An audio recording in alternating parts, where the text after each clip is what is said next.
Our last presenter, poised, graceful, elegant, and smooth. Our final presenter this evening is none of the above. But he is very passionate about music, design, family, friends, and humor. Let's hear one last bit of clap, clap for our last presenter, Michael Morgan.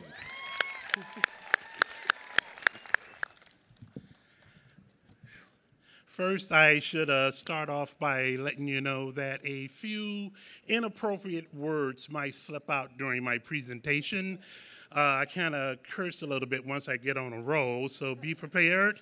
And no, it's not a black thing. So, what is this whole designing your life about? Well, the whole thing started about a year ago after a visit to my local eye doctor, who informed me at this appointment that I had macular degeneration and that I would slowly be losing my eyesight. So needless to say, this was really hard news to take, and it was most upsetting. So, I mean, really, by profession, I'm a designer. How many blind graphic designers do you know?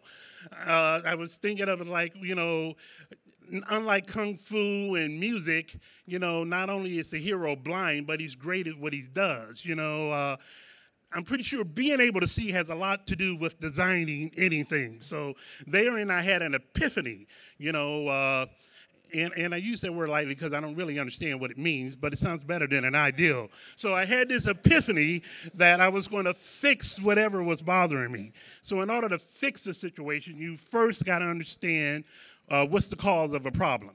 Why am I losing my eyesight? Maybe it's my diet.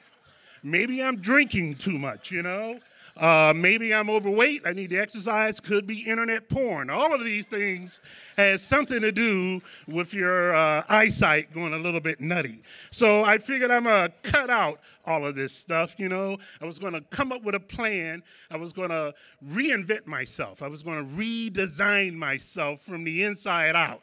I was going to make myself a better person. So I figured out I got to set some goals, So I sat down and I decided I was going to keep a journal of my progress so I can keep track of it. Because, truly, how can you be somebody else if you don't know who you are? So I started to say that I'm going to do this for a whole year. First, lose some weight. First, no alcohol for a whole year. And the third goal, well, that one's a bit personal, so I won't even discuss that.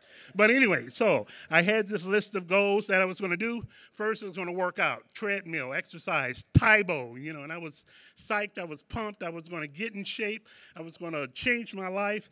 So I made me a series of motivational T-shirts just to keep my eye on the big picture, I'm going to, be really focused about this.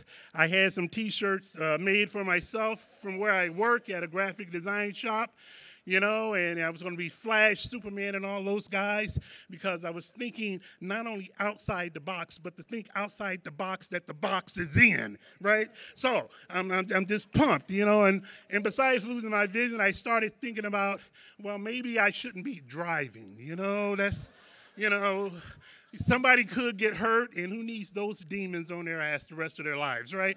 So I decided I was going to ride a bike to work, So you might have seen me in my shirt, good exercise, and I got to show my shirts off, So I was really focused on this, and that's me riding across town. It was I live in Parkland. I had to drive all the way out to Weiss Camp.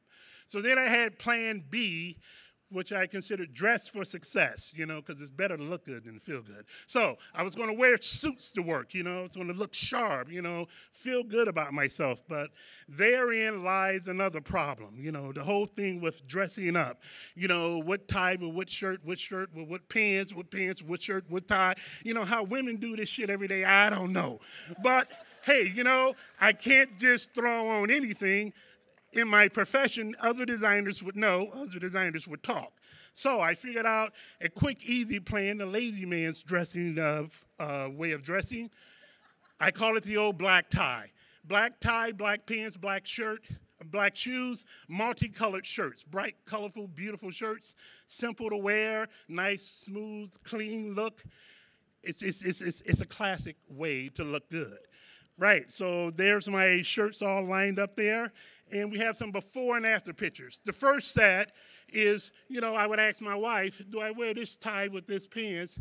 And depending on her mood and how she felt about me that day, I might go out of the house looking like Bozo the Clown. So I figured I can't ask her anything. The after picture eliminates that problem. All I got to do is wear black pants and a black tie, wear whatever shirt I want to wear. So here we are at the end of the year. And I go back to my eye doctor, find out that I really need is a new pair of glasses. But besides that, I hadn't had a drink for a whole year, and I lost 50 pounds. And I know some of you are probably thinking, especially those who know me, well, Michael, it looks like you put that weight back on. Well, this is where we get to shit happens, all right?